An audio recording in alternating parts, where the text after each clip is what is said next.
வணக்கம் ஃப்ரெண்ட்ஸ், எல்லோரும் நல்லா இருக்கிறீங்களா? நானும் நல்லா இருக்கிறேன். நான் இன்றைக்கி உங்களுக்கு செய்து காட்ட போகிற ரெசிபி என்னென்னா, எங்களுடைய தமிழர்களுடைய பாரம்பரியமான ஒரு சாப்பாட்டு செய்முறை தான் சில்லு களி அல்லது பால் ரொட்டி என்றும் சொல்லுவினோம். வாங்கோ இதை எப்படி செய்கிறதுன்னு பார்க்க. இப்போ இந்த சில்லு களி செய்கிறதுக்கு முதலில் அந்த சில்லாக, அதாவது நாங்கள் பால் ரொட்டி என்றும் சில பேர் சொல்லுவினோம், சின்ன சின்னனா ரொட்டி மாதிரி நாங்கள் தட்டி எடுக்க வேணும். அதுக்குரிய மிக்ஸ் எப்படி செய்கிறதுன்னு பார்ப்போம். இதில் அரை கப் வறுத்த அரிசிமா,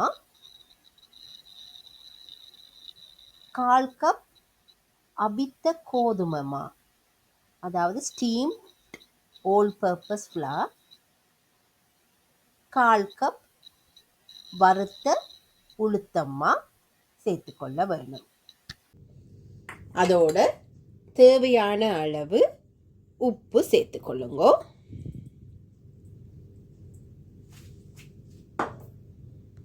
இதில் சுடுதண்ணி விட்டு நாங்கள் இடியப்பம் செய்கிறதுக்குரிய மாப்பதத்தில் இதை வடிவாக குழைத்து உருட்டி எடுக்க வேணும்.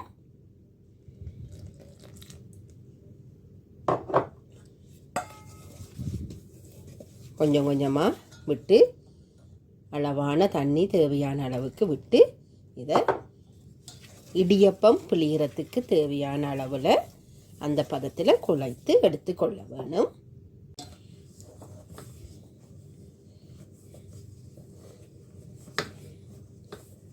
பாருங்க, இப்போ இது திரண்டு வந்திருக்குது வடிவா. இதை கையால் வடிவாக குழைத்து எடுக்க வேணும்.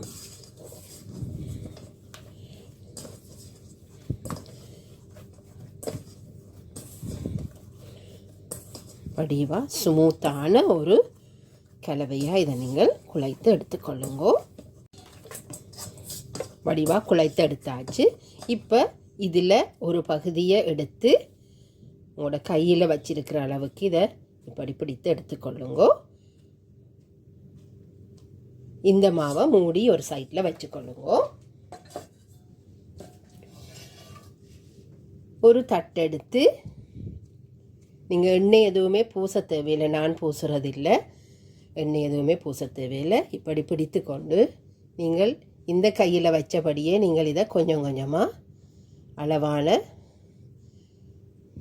பாருங்கள், இந்த உருண்டை அளவில் எடுத்துட்டு இதை இப்படியே தட்டி இதை போட்டுக்கொள்ளுங்க.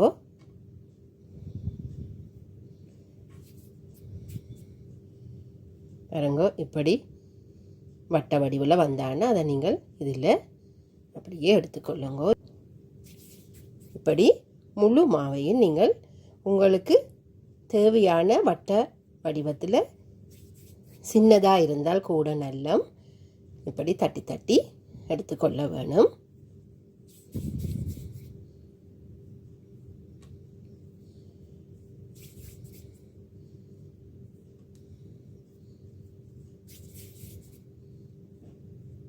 இப்போ நான் செய்து எடுத்துக்கொண்ட அந்த சில்லு ரொட்டிக்குரிய அந்த சில்லு எல்லாத்தையும் நான் இப்போ இடியப்ப தட்டில் போட்டு ஸ்டீம் பண்ணி எடுக்க போகிறேன்.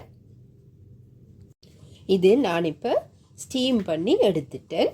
பாருங்கோ, ஸ்டீம் பண்ண அப்புறம் இது கொஞ்சம் டார்க் கலராக வந்திருக்கு. ஒட்டும் என்று சொல்லி நீங்கள் யோசிக்க தேவையில்லை. பாருங்கோ, எல்லாமே தனித்தனியாக பிரித்தெடுக்கிற பாதத்தில் தான் அவிந்து வந்திருக்குது. பாருங்கோ, இந்த சில்லு களிக்கு செய்த சில்லுகள் எல்லாமே நான் அவித்து இப்படி தனித்தனியாக வார மாதிரி எல்லாவற்றையும் எடுத்து வைத்திருக்கிறேன். பாருங்கோ, இந்த சில்லு களிக்கு செய்த சில்லுகள் எல்லாமே நான் அவித்து இப்படி தனித்தனியாக வார மாதிரி எல்லாவற்றையும் எடுத்து வைத்திருக்கிறேன். இப்படி ஒரு அகன்ற பாத்திரத்தில் அரை கப் அளவுக்கு தண்ணி விட்டு கொஞ்சம் நல்லா கொதிக்க விடுங்கோ. பாருங்கோ, தண்ணி கொதித்து வருது. இந்த நேரத்தில் இதில் வறுத்த பச்சை பயறு 2 டீஸ்பூன் இதில் போட்டுக்கொள்ளுங்கோ. போட்டு இந்த பயறு கொஞ்சம் அவிந்து வரும் வரையும் இந்த தண்ணியை கொதிக்க விடுங்கோ. இப்போ இந்த பயறு அவிந்து வந்துட்டுது. இப்போ நான் இதில் தேங்காய்பால், துருவின தேங்காய்பால் 1.5 கப் எடுத்து பிழிந்து வைத்திருக்கிறேன். அதை இதோட இப்போ சேர்த்து கொஞ்ச நேரம் கொதிக்க விட போகிறேன். இப்போ தேங்காய்பால் சூடாகி கொண்டிருக்குது. இந்த பயரும் அவிந்து கொண்டிருக்குது. நாங்கள் இப்படி அவிக்கிறதுக்காகத்தான் நான் முதல் சொன்னேன். பயறு ஒரு 3/4 பதம் அவிந்தால் போதும். ஏனென்றால் நாங்கள் இதையும் திருப்பி அப்படியே ஹீட் பண்ண போகிறோம். இப்போ இந்த நேரம் இந்த தேங்காய்பால் சூடாகி கொண்டிருக்குது. நான் இப்போ இதோட வெள்ளை சர்க்கரை, அதாவது ஒயிட் சுகர் ஓ ப்ரௌன் சுகர் அல்லது நாட்டு சர்க்கரை நீங்கள் சேர்த்துக்கொள்ளலாம். நான் இதில் ஒயிட் சுகர் தான் இப்போ இதில் சேர்த்துக்கொள்ளுறேன். நான் இதுக்கு 2.5 டேபிள் ஸ்பூன் சீனி சேர்க்கிறேன். நீங்கள் கூட வேணுமெண்டா சேர்த்துக்கொள்ளலாம், இல்லை குறைத்து கூட உங்களோட வீட்டில் இருக்கிறவைக்கு தேவையான அளவுக்கு நீங்கள் இதை சேர்த்து கொள்ளலாம். சேர்த்து நல்லா அதை அப்படியே கரண்டியால் மிக்ஸ் பண்ணி கொண்டிருங்கோ. நீங்கள் தேங்காய்பால் இல்லையென்றா பசும்பாலில் கூட நீங்கள் இதை செய்து கொள்ளலாம். அதுவும் சுவையாகத்தான் இருக்கும். பாருங்கோ, தேங்காய்பால் சூடாகிட்டுது. இப்போ நான் செய்து வச்ச அந்த சில்லு ரொட்டி எல்லாத்தையுமே இதோட போட்டு விட போகிறேன். பயப்பட தேவையில்லை. நீங்கள் வடிவாக அவித்தெடுத்தால் அது கரைந்து போகாது.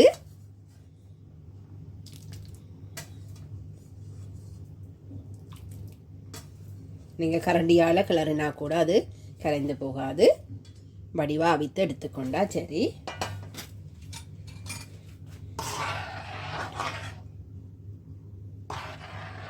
இந்த பாலில் அந்த பால் ஊறுற மாதிரி இது கொஞ்சம் அவிந்து வரும் வரையும் விடுங்கோ.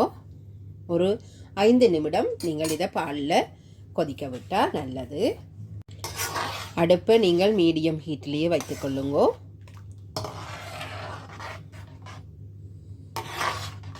இடையில் ஒரு கைப்படி கிளறி எடுத்துக்கொள்ளுங்க. பாருங்க, நான் அவித்து எடுக்கும்போது கூட இது ஒட்டாமல் வந்திருக்குது வடிவா.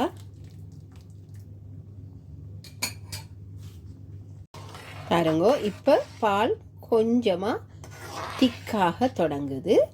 இப்போ இந்த நேரத்தில் நான் உளுத்தம்மா 2 டீஸ்பூன் தான் எடுத்தேன். நான் 2 தேக்கரண்டி எடுத்து இதில் சாதாரண தண்ணி விட்டு இதில் இப்படி கரைத்து வச்சிருக்கிறேன்.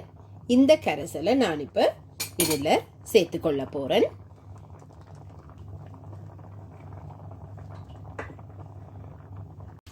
இந்த உளுத்தம்மா கரைசல் நான் ஏன் போட்டதுன்னு சொன்னால், இந்த பால் கொஞ்சம் திக்காக வர்றதுக்காக.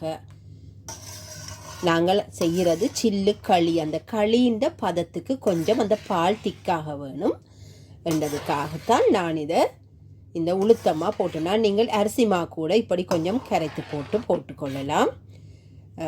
கார்ன்ஃப்ளவரோ அதுகள் ஒன்றும் போடாமல் தவிர்த்து கொள்ளலாம். உடலுக்கு சத்தான முறையில் நீங்கள் இதுவெல்லாம் சேர்த்து கொண்டால் நல்லது. பாருங்கோ, இப்போ இந்த பால் பாருங்க கொஞ்சம் திக்காக வந்து கொண்டிருக்குது. அடுப்பை இப்போ லோ ஹீட்டில் வச்சுக்கொள்ளுங்கோ. பாருங்கோ, அந்த சில்லு ரொட்டி எல்லாம் இந்த பாலில் திக்கான பாலாக வர்றபடியாக இப்போ அது அந்த பாலில் வடிவாக ஒட்டி வருது. பால் கூட வேணுமென்று சொன்னால் நீங்கள் இந்த பதத்தில் இறக்கி கொள்ளலாம். நான் இன்னும் ஒரு 2 மினிட்ஸ் இதை காய்ச்சிட்டு இறக்க போகிறேன். எனக்கு இன்னும் கொஞ்சம் திக்காக வேணும். இன்றைக்கு நான் செய்த சில்லுக்களி ரெடி ஆயிட்டுது. உண்மையிலே இது செய்யும் போதே வாசனை ஆளை தூக்குற மாதிரி இருக்குது வாசனை. நீங்களும் உங்களோட வீட்டில் செய்து பாருங்கோ.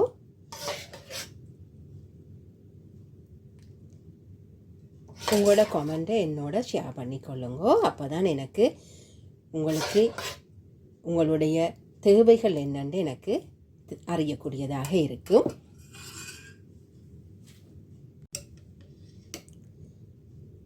இலங்கை யாழ்ப்பாண முறைப்படி செய்த சில்லுக்களி ரெடி ஆயிட்டுது. டேஸ்ட் பண்ணி பார்க்கலாமா?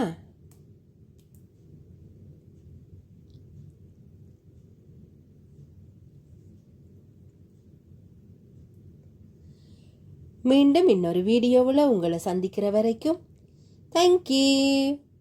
பாய்.